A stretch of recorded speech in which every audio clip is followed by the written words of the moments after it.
Joker's Wild will become Cadence Crossing Casino.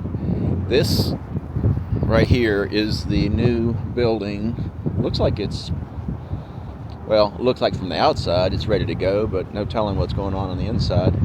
But all this over here will be torn down. Now this is supposed to include a 4-story hotel, but I don't know.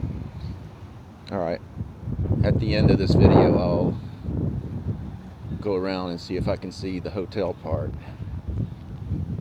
because I think that Joker's Wild did not have a hotel. It was just a casino.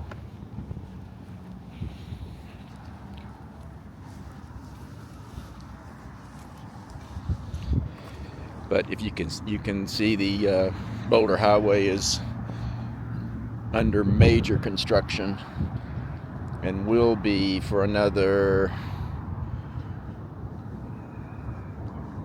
I'll have to look that up. But I think I remember it being next year into 2027 to be completely finished. Gonna have a bus lane down the middle